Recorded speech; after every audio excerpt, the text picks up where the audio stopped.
Bienvenidos a Arte a través de la historia, un espacio virtual desde donde realizamos viajes en el espacio y el tiempo para conocer la historia del arte desde una perspectiva diferente. Mi nombre es Patricia Betancourt y seré su guía en cada una de las experiencias. En el episodio anterior viajamos a la prehistoria para conocer las técnicas artísticas de los pintores del Paleolítico. Si se perdieron ese episodio, aquí les dejo el link. Hoy veremos a los escultores, el efecto mágico de sus creaciones, los materiales utilizados, las temáticas que trabajaron y las diferentes funciones de esas pequeñas esculturillas. Finalmente, daremos un salto al futuro para conocer a algunos artistas que se inspiraron en este periodo prehistórico. Iniciemos el viaje.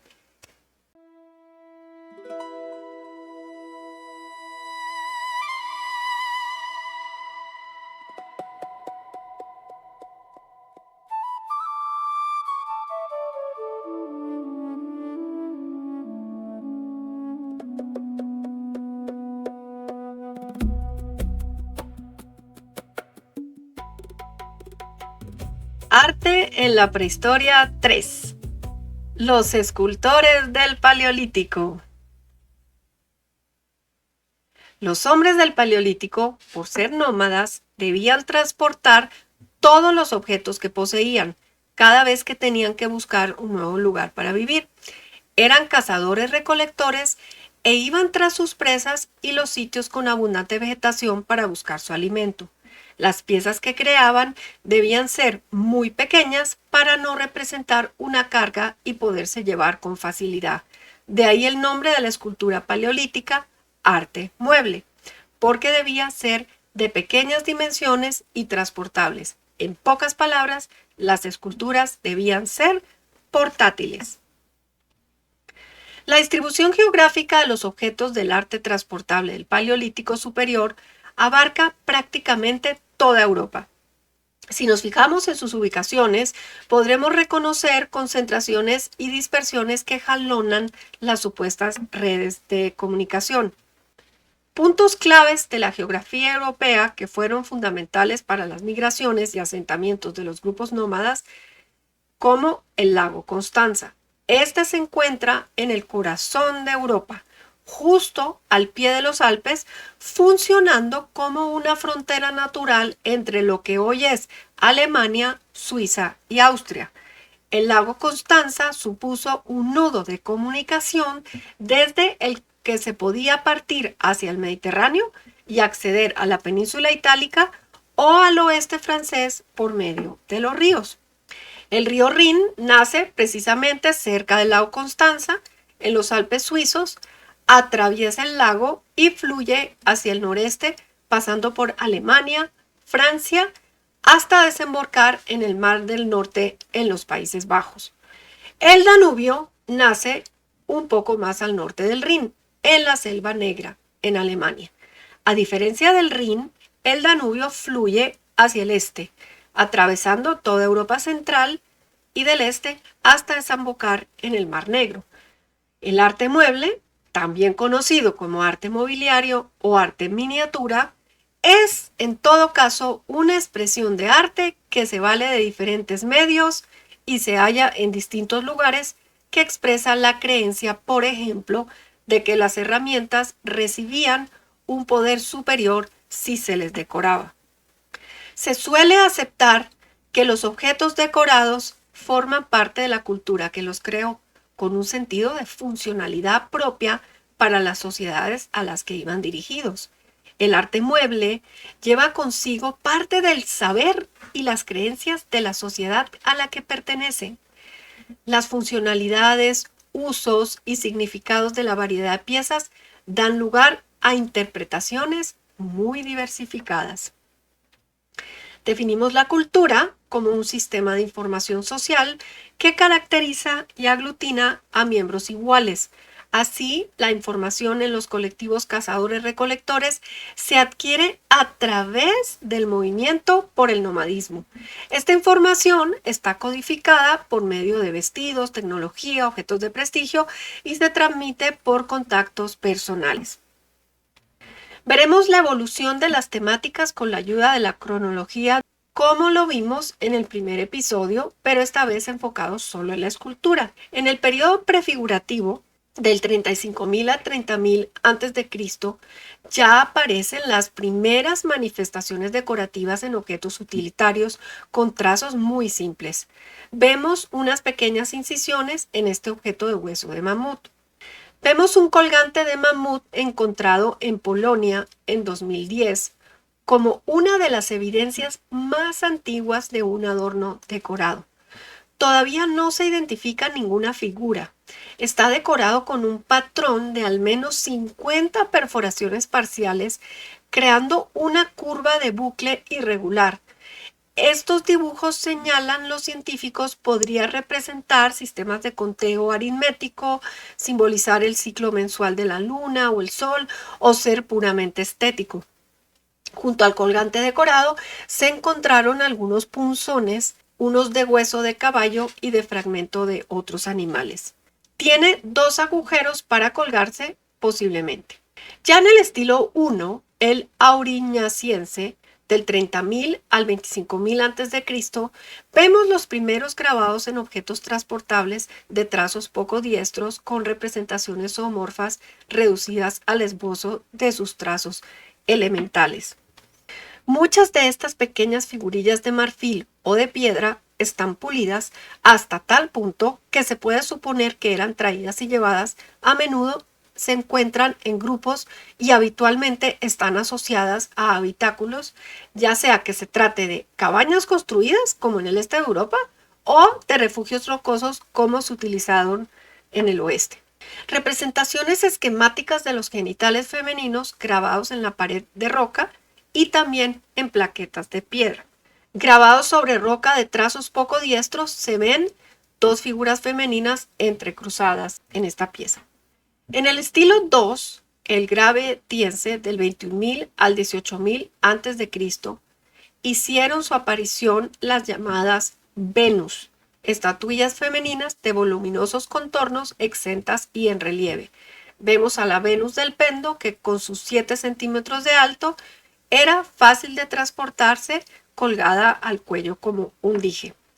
En el arte mueble irán evolucionando las figuras hacia el realismo y paulatinamente tendrán más presencia que las del arte rupestre, es decir, el de las pinturas de las cavernas.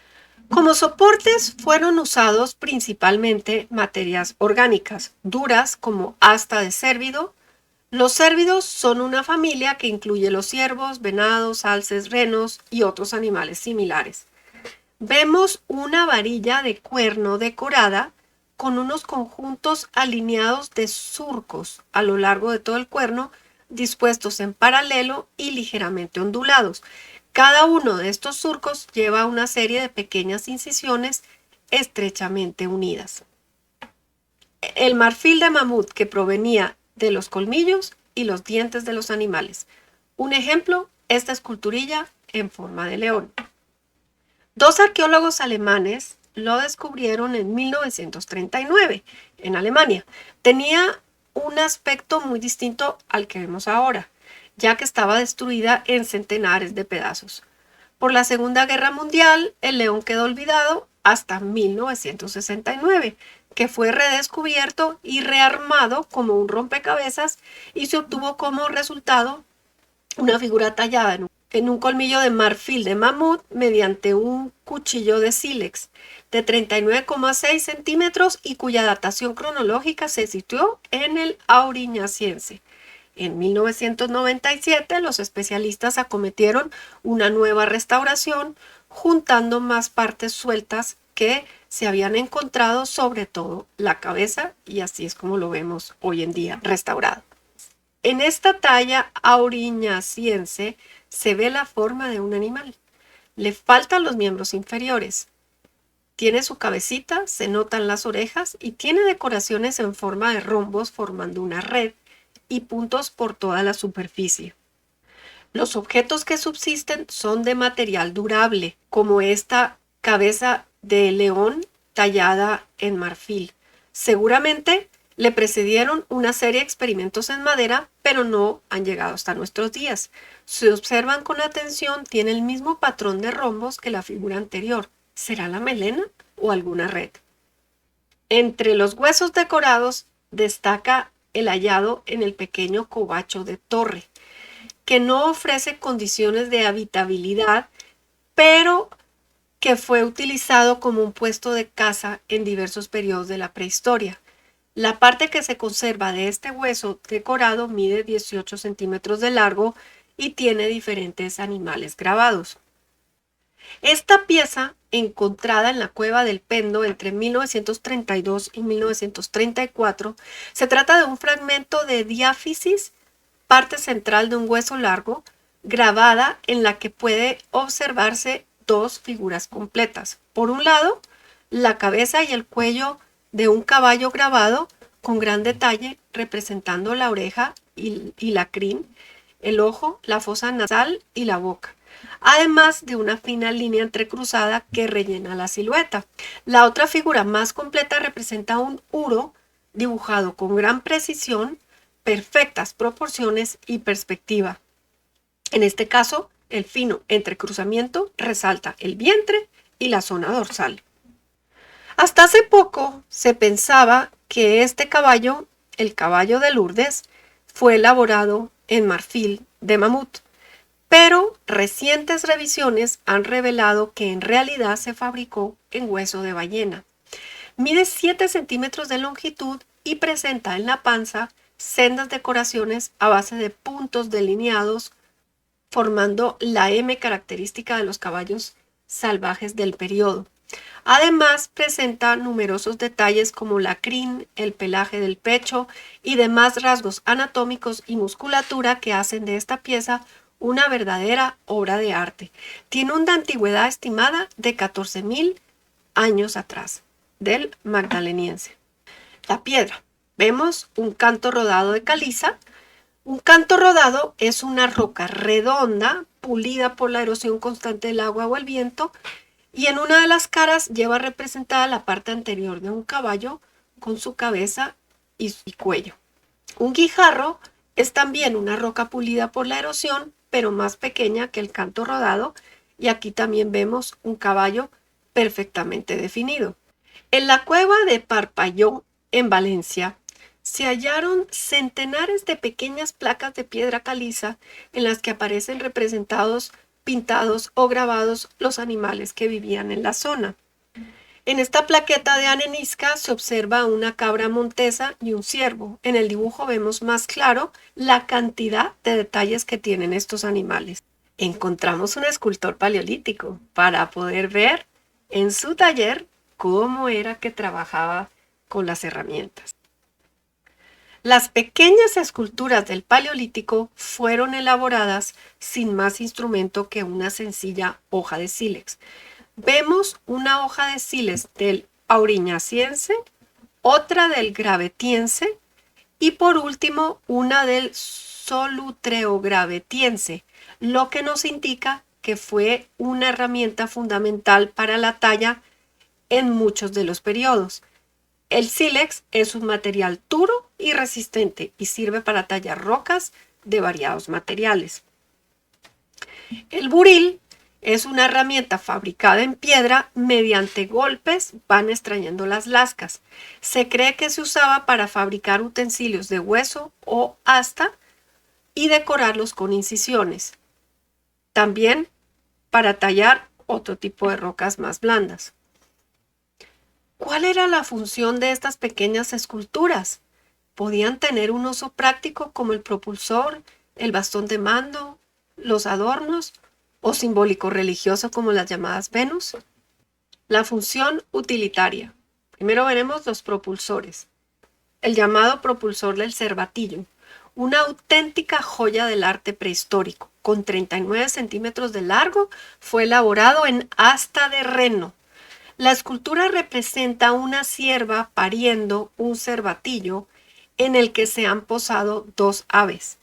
A partir del magdaleniense medio proliferan este tipo de artefactos profusamente decorados y bellamente esculpidos, generalmente en asta pero también en hueso y marfil. Los cazadores del Paleolítico superior necesitaban una gran agilidad para asegurar su supervivencia. De ahí que los utensilios de caza se vayan perfeccionando técnicamente. Vemos al cazador en acción usando un propulsor, un arma de mano bastante ligera que consistía en un palo adaptado a las lanzas para conseguir un mayor alcance. Y estos eran decorados posiblemente para diferenciar los grupos o añadirle un atributo del animal al arma.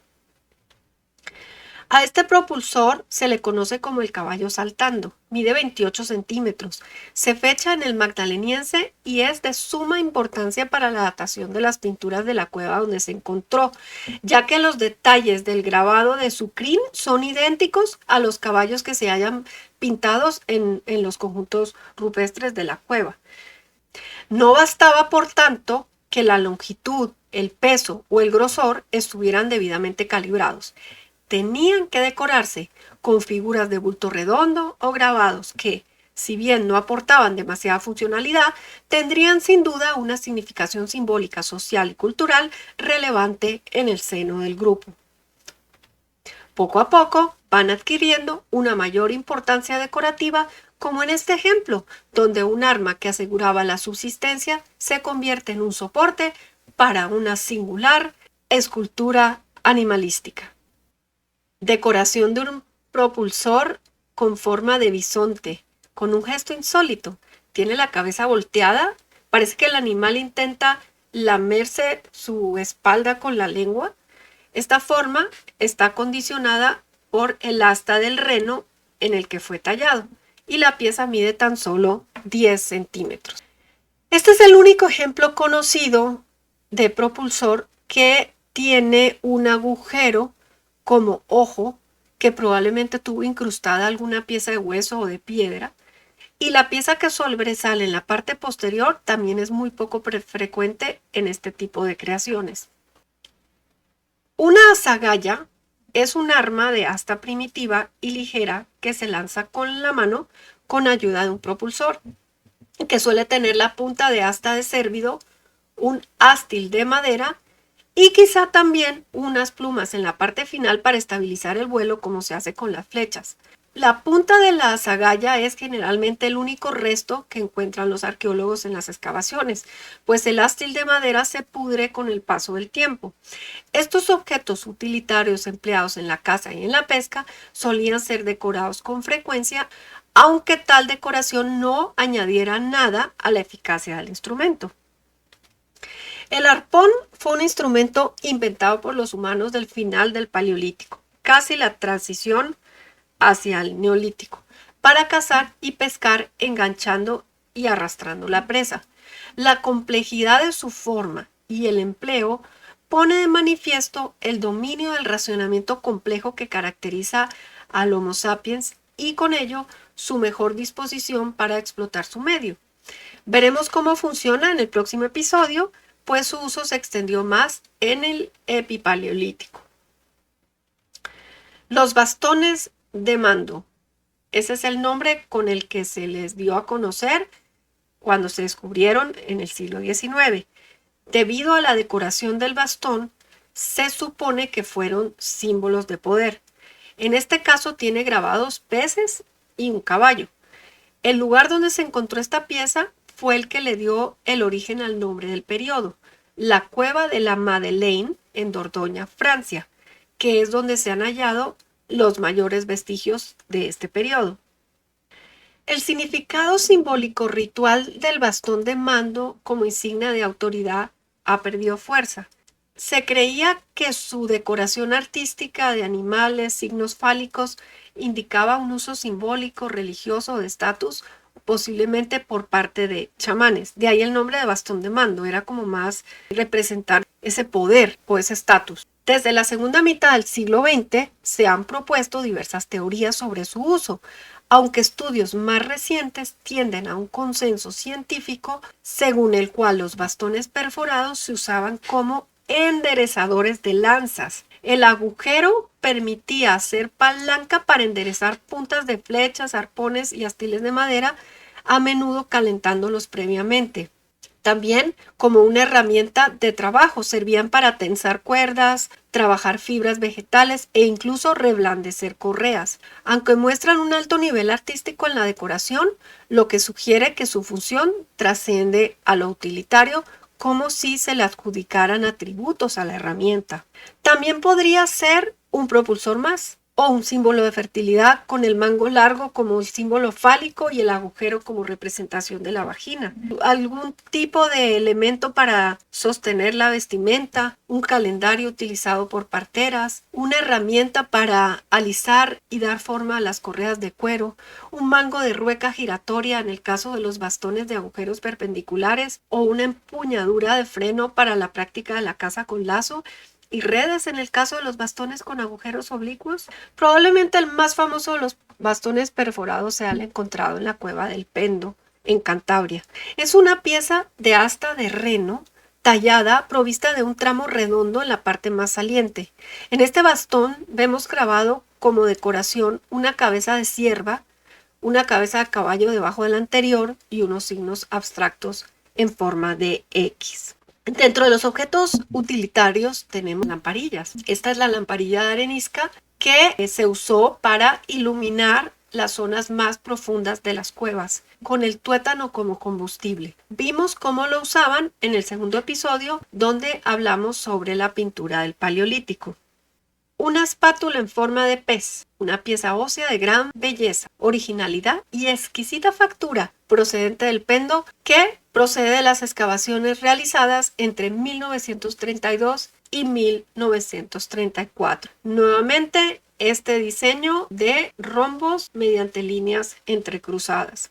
El arte mueble desarrollado durante este periodo no tenía solo la utilidad práctica ni estaba limitado a la caza. Colgantes y brazaletes de piedra o de hueso o concha dan fe de un cierto interés estético. En la cueva de Praileaetis, algo así se pronuncia, en Deva, en el País Vasco, donde no hay evidencia de ocupación temporal, hay dos espacios. En uno de ellos encontraron una veintena de colgantes sin contar con los rotos, perfectamente dispuestos, realizados con una brillante piedra negra, formando 5 collares con numerosas tallas e incisiones. Estas piedras hablan de un minucioso proceso de selección, atendiendo a formas y color de un detenido trabajo para poder perforar las mismas y adecuarlas a un uso colgante, y de una profunda simbología en el conjunto del trabajo. Si una a una las piedras son impresionantes, el conjunto formado por estas 14 resulta casi indescriptible. Hoy día se nos escapan sus significados o sus funciones. Simplemente decorativo, tuvieron por el contrario un valor de ostentación o de jerarquía. Los colgantes de Praileaetis parecen sugerir que eran los útiles de una actividad ritual. La explicación más coherente para entender estos restos y su entorno es la que hallamos en la cueva de una especie de chamán. Las incisiones realizadas en los laterales de la pieza presentan composiciones muy variadas, siendo algunas, como en este caso, de gran riqueza. De todas ellas desconocemos hoy su finalidad. A pesar de ser las marcas transversales, la decoración más abundante, es llamativo que en este colgante, además del tema señalado, se haya representado un rombo con finas incisiones. Este motivo en ocasiones suele estar presente también en las agallas magdalenienses. Una cuestión que nos plantean estos colgantes es la de su autoría. ¿Se trata de la obra de un solo individuo o de varios? Aparentemente, si nos fijamos en la factura y en el estilo, todos ellos podrían haber sido elaborados por una única persona, formando, a pesar de su variabilidad, una unidad artística y simbólica. La función simbólico-mágico-religiosa. Aunque ya hemos hablado un poco de este significado mágico en las herramientas, hay piezas donde este significado mágico es todavía más explícito. Este bisonte es un objeto excepcional, tanto por su magnífica talla como por ser una representación que nos posibilita adentrarnos en la dimensión artística de los cazadores-recolectores de la Rusia paleolítica. Isri Amirjanov, jefe del Departamento de Edad de Piedra del Instituto de Arqueología de la Academia de las Ciencias de Rusia, afirma que la figura habría sido utilizada como tótem en rituales mágicos anticipatorios antes de la cacería. Excavaron una fosa de 60 centímetros de diámetro y 80 de profundidad, en cuyo fondo construyeron un pequeño podio en el cual colocaron la estatua y después la cubrieron con tierra, explica el arqueólogo Amirjanov. Primero imitaban la casa con la estatuilla, le rompían las patas, le pintaban el pecho con alguna pintura y luego le organizaban sus funerales. Bueno, antes de empezar de hablar de las Venus paleolíticas, es importante tener presente su tamaño. Esta figurilla tiene tan solo 4 centímetros de altura. Seguimos hablando de arte mueble, portátil, miniatura. Un grupo de arqueólogos que trabajaba en un yacimiento en el norte de Francia encontró en julio de 2019 una escultura de una Venus paleolítica que denominaron la Venus de Renancourt. Los investigadores creen que esta estatuilla representaba la fertilidad, por ello su nombre como referencia a la diosa romana del amor, la belleza, el deseo y la fertilidad. Esta Venus fue hallada en una excavación realizada en septiembre de 2008 a 20 metros al interior de una de las cuevas de Hohlfeld, Roca Hueca, en Alemania. La escultura rota en 6 fragmentos, datada hace entre 35.000 y 40.000 años, lo que corresponde al Auriñaciense, 5.000 años antes que las Venus del Gravetiense. Según la cronología del Leroy Gurja que vimos hace un ratito, la aparición de las Venus se había dado en el Gravetiense, lo que convierte a esta en la escultura humana figurativa más antigua de la que se tiene constancia. Tallada con gran detalle, tiene muy marcados los órganos genitales, con senos y vulva de un tamaño desproporcionado, que contrastan con la pequeñez de sus brazos, piernas y cabeza, acabados con menos esmero. Un pequeño orificio en la pequeña cabeza hace pensar que la figura, cuyos fragmentos han vuelto a ser unidos con resina sintética, fue portada colgada del cuello. Los arqueólogos alemanes no dudan de que la nueva Venus europea es una representación artística de la fertilidad y que pudo ser objeto de algún tipo de culto o ritual. Su objetivo o uso final no dejará de ser un misterio. La Venus de Moravani, fechada alrededor del 22.800 a.C., se sitúa en el Gravetiense, como la mayoría de las Venus. Está realizada en marfil de mamut y mide tan solo 7,6 centímetros de altura. Aquí vemos claramente la esteatopigia, que es la grasa en las nalgas, lo que ha sido motivo de numerosas hipótesis. Por el momento, la opinión más generalizada es que tanto la acentuación de los pechos, vientre y pubis como el descuido que se aprecia en el acabado de las extremidades y en el trazado de los rasgos faciales responden a convenciones artístico-religiosas. El contexto en el que se encontró la dota de una importancia doméstica. Aparte de esto, no hay más información sobre su finalidad. La apariencia individual de las Venus sugiere que son figuras de fecundidad hechas para enriquecer o asegurar abundancia de alguna forma en lugar de símbolos eróticos. Algunas de ellas presentan el vientre flácido, tal como queda inmediatamente después del alumbramiento. En esta la técnica es bastante tosca, sin embargo parece probable el empleo de algún material abrasivo como arena para pulir la talla. También se aprecia una gran habilidad en la talla de los volúmenes y la talla de formas convexas, lo que otorga blandura y una fuerza expresiva sorprendente. Podemos apreciar cierta estilización por su altura que contrasta con lo abultado de sus glúteos y caderas, transmitiendo cierta sensación de inestabilidad. Es posible que debido a la fragilidad del material, las piernas que también fueron talladas se hubiesen perdido en el transporte o por un accidente. Algunas Venus se ven embarazadas, como vemos en esta comparación de una Venus de Grimaldi con mujeres embarazadas bosquimanas. A veces presentan restos de un modesto tocado o gorro, que es el atisbo de una incipiente corona o una tiara que lucirán siempre las diosas madres, como vemos en esta Venus. Hay más de un centenar de Venus, pero veremos algunas de las más famosas. Aún sin conocer con precisión la función y significado de estas esculturas, lo más aceptado entre los prehistoriadores es que se trate de objetos con cierto carácter simbólico o de talismanes. En el caso de las Venus, se trataría de objetos que propiciarían cierta magia de la fertilidad que favorecería la concepción y la procreación humana. Veremos a la Venus de Willendorf, Brazenpuy, Lespuy, Vestonis y Losel. La Venus de Willendorf es de senos abundantes y caderas amplias. Tiene los muslos abultados y un vientre prominente que sugiere un espacio fértil para la procreación.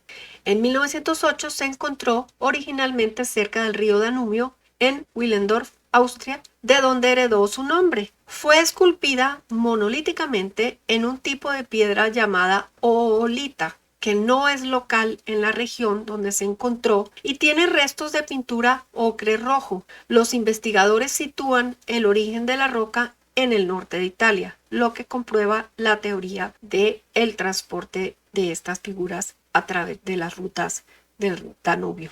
La figurilla se encontró en una terraza a unos 30 metros del Danubio, donde previamente se habían hallado otras estatuillas similares. Muchas de ellas solo habían llegado hasta el siglo XX en fragmentos.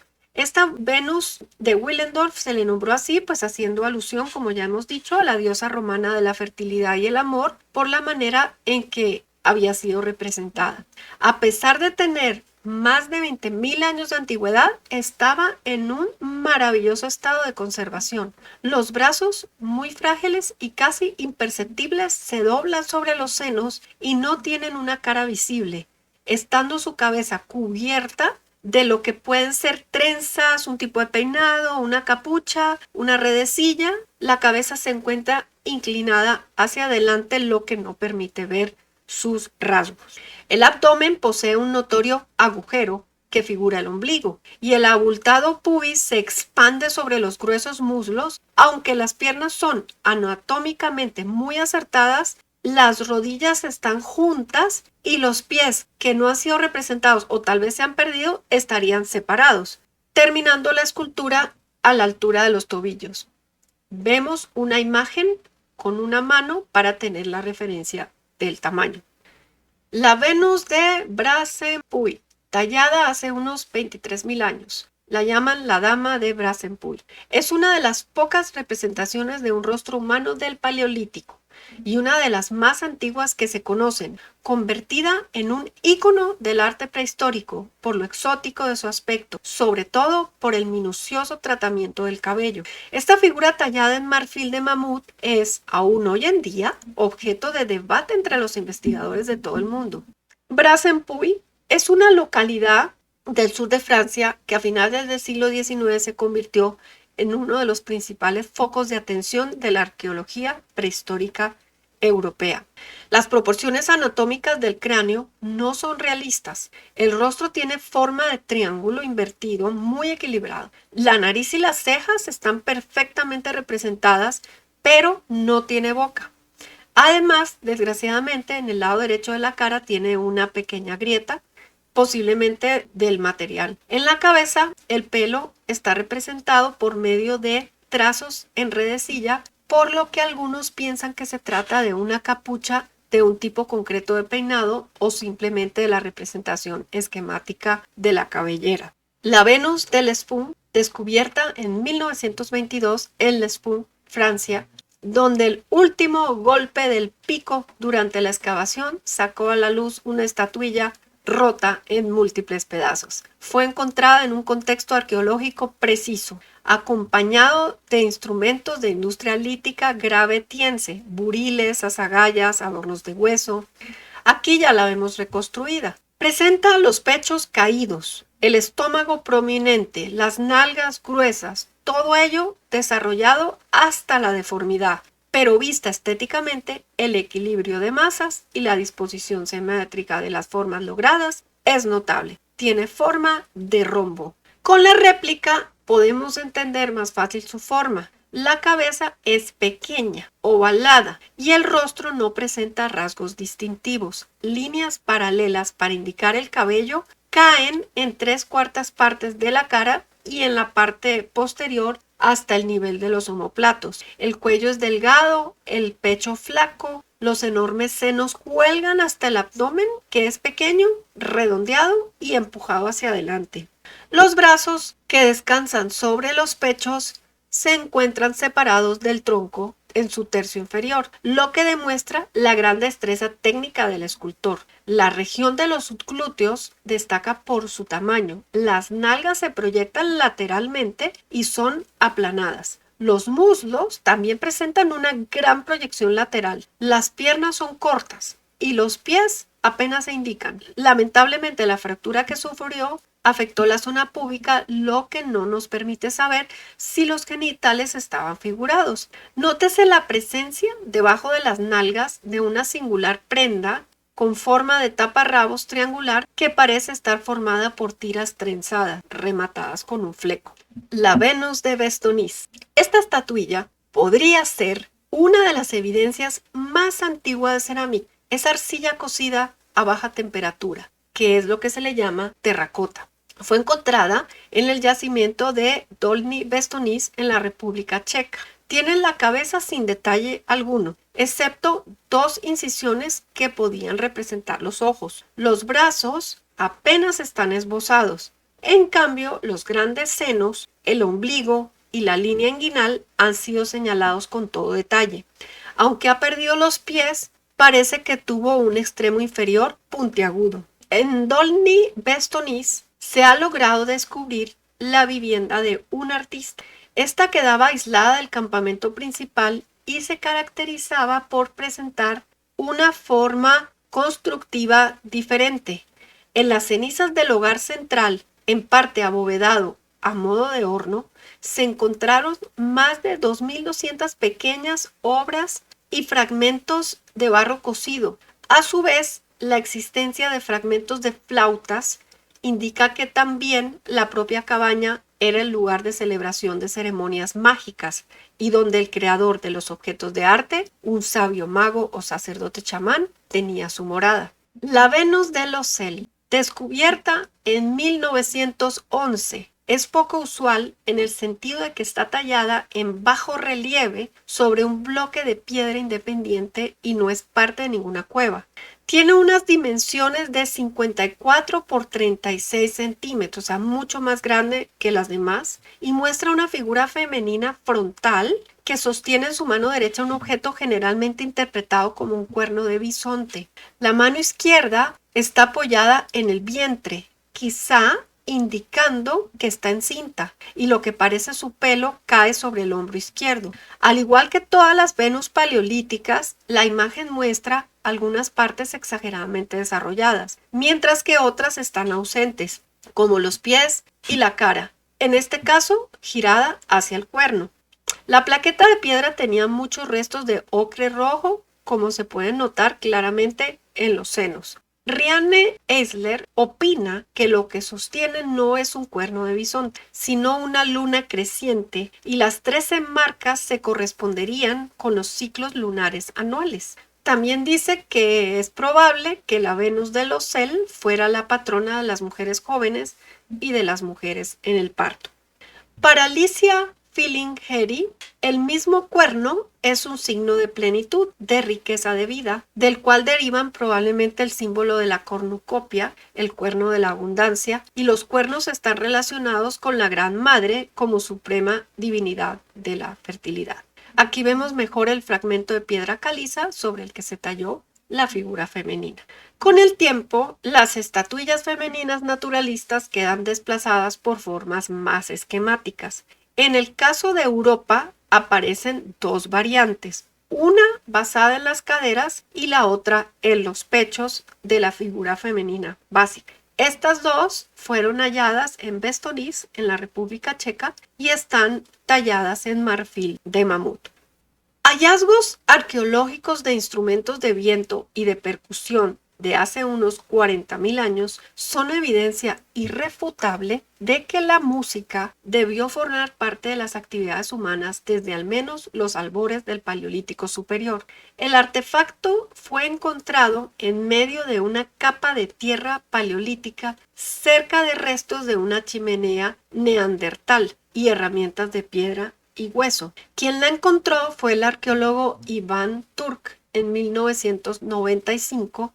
Él halló enterrados en la cueva de Tipje Babe, un yacimiento que está cerca de la localidad de Cerno, al noreste de Eslovenia. Los restos de lo que se cree es una flauta tallada sobre el fémur de un osesno. La flauta presenta de un lado 2 orificios completos y otros 2 en los extremos que están parciales dado que el hueso está incompleto, y otro en la parte posterior convenientemente ubicado para digitar con el dedo pulgar. La publicación de este hueso como un instrumento musical desató una polémica importante, siendo negado el carácter intencional por gran parte en la comunidad científica, pues está datado antes del Homo sapiens sapiens. Sus detractores argumentan que los orificios son fruto o bien de la casualidad en la que intervienen procesos naturales o por la acción de algún carnívoro que cuando muerden los huesos para acceder a la médula ósea con sus propios dientes le hace los agujeros. Pero la proporcionalidad entre los orificios es importante, ya que esto es lo que permite establecer las relaciones diatónicas entre los sonidos. Es destacable que en la flauta eslovena no quedan restos de médula ósea, ya que ha sido vaciada intencionalmente, hecho que no se detecta cuando los agujeros de los huesos responden a mordeduras de carnívoros. A estos datos hay que añadir que en el propio yacimiento y en los niveles en que se documentó el hueso perforado se hallaron herramientas líticas puntiagudas perfectamente preparadas para realizar perforaciones en materiales más o menos blandos como huesos o madera. O sea que pudo haber sido una flauta. Las flautas de Honlesfell, 4 de ellas están trabajadas en marfil y otras 4 en huesos largos de diferentes animales. La flauta mejor conservada se halló fragmentada en una docena de partes y se restauró en el laboratorio de forma casi completa. Estaba tallada en el radio de un buitre de 21,8 centímetros de longitud y 0,8 centímetros de diámetro. Esta flauta es considerada oficialmente, entre comillas, como el instrumento musical más antiguo del mundo, a diferencia de la flauta de Tipje Babe que acabamos de ver, cuya manufactura todavía está en discusión. La cuestión más difícil de determinar es qué función jugaban estos instrumentos musicales dentro del entramado social prehistórico. ¿Cuál es el significado que esconden estos instrumentos que han llegado hasta nosotros en forma de objetos arqueológicos? Sin duda la música debió jugar un papel cohesionador dentro de la sociabilidad de los grupos humanos prehistóricos, donde los aspectos lúdicos de la música y la danza debieron servir como elemento dinamizador en las celebraciones festivas o rituales. En el mismo yacimiento de las flautas que acabamos de ver, este falo fue descubierto en 2004, de aproximadamente 28.000 años de antigüedad, del periodo gravetiense. El artefacto de piedra ha sido reconstruido de 14 fragmentos, mostrando grupos de marcas y arañazos que demuestran haber sido utilizado como masa, posiblemente para un instrumento de percusión, para algún ritual de fertilidad masculina. Es del mismo periodo que las Venus, que también tenían esa función de amuleto de fertilidad. En Europa se han encontrado muchos objetos con una clara morfología fálica. Dada la inversión de trabajo que supone realizar uno de estos falos, la opinión más generalizada es considerarlo como objetos simbólicos. Pero también caben otras interpretaciones como un signo de distinción para individuos con cierto grado de jerarquización social o religiosa. También están aquellos que lo relacionan con ritos propiciatorios de la fertilidad. Incluso no faltan investigadores que defienden un uso por el mero placer sexual o relacionados con ciertos ritos de iniciación sexual o de tránsito como el paso de la niñez a la edad adulta. Bueno, pero daremos nuestro primer salto en la historia en el día de hoy. Veamos a Joan Miró, cómo se inspira en la mujer esquemática basada en las caderas. El título, Una joven a la luz de la luna, hace referencia a una mujer. En el primer episodio vimos cuando Joan Miró visitó las cuevas de Altamira en España y el impacto que le causó a él y a la vanguardia del siglo XX. Si te lo perdiste, aquí te dejo el link. Fernando Huisi, crítico de arte, en el año 2000 localiza una influencia prehistórica en el bronce mujer de 1949 realizado también por Joan Miró. Y dice textualmente: la referencia a la prehistoria es evidente en el bronce Dona, que moldea una tipología asociada a las evocaciones primordiales de la feminidad que pueblan la iconografía mironiana de los 40 y que, en este caso, establece una fórmula más afín a las anatomías esteatopigias de las Venus auriñacienses. Por eso les puse la referencia de la Venus más antigua del periodo auriñaciense. Jeff Koons, nacido en Pensilvania en 1955, es un escultor, empresario y pintor estadounidense. La mayoría de sus obras van al corriente con el arte conceptual, el minimalismo y el pop. Jeff Koons está entre los empresarios vivientes más cotizados de los Estados Unidos. Su obra Balloon Venus Dolny Bestonis la vemos en amarillo junto a él, la vemos en su versión violeta, en su versión magenta y tenemos también la naranja y la roja. Son 5, inspiradas en la Venus esquemática de la Venus Bestonis. Niki de Saint-Pal, escultora y pintora francesa nacida en 1930 y fallecida en 2002, vivió una infancia tormentosa que marcó su obra. Su padre abusaba sexualmente de ella, mientras que su madre le recordaba su maternidad no deseada y la culpaba por las infidelidades del padre. Y después de varias crisis se adentró en el mundo del arte. Sus enormes y curvilíneas nanas fueron la forma de celebrar la figura femenina fecunda. Las figuras tenían pechos y glúteos grandes, extremidades abiertas, posturas de baile y en muchas ocasiones también piel negra. Son mujeres voluptuosas de vivos colores, liberadas y felices. Y como en las Venus paleolíticas, hacen énfasis en el vientre, en los senos y el que el rostro no está definido. Se me ocurrió de poner de referencia a la Venus de Willendorf. Y mi versión esteatopigia realizada en terracota durante mi curso de cerámica en mis años de estudio de la Universidad de los Andes de Bogotá, por allá por inicios de los años 90. Regresamos, es momento de volver a nuestro espacio y tiempo y espero que hayan disfrutado y aprendido mucho. Si llegaron hasta aquí, seguro que apreciarán la cantidad de horas de trabajo que tiene un video como este. La investigación, curar el contenido, grabarlo, editarlo. Consideren suscribirse como un pago para mí. Y si les gustó, denme like y comenten. Estaré feliz de leerlos. Y no hay que viajar solos. Inviten a más gente que les pueda interesar este contenido y compartan este video. En el próximo viaje, viajaremos al Epipaleolítico, donde los cazadores-recolectores se adaptan a los cambios ambientales. Inician asentamientos temporales, lo que lleva a un cambio en la mentalidad. ¿Será el nacimiento de la religión? Lo veremos en el próximo episodio. ¡Hasta pronto!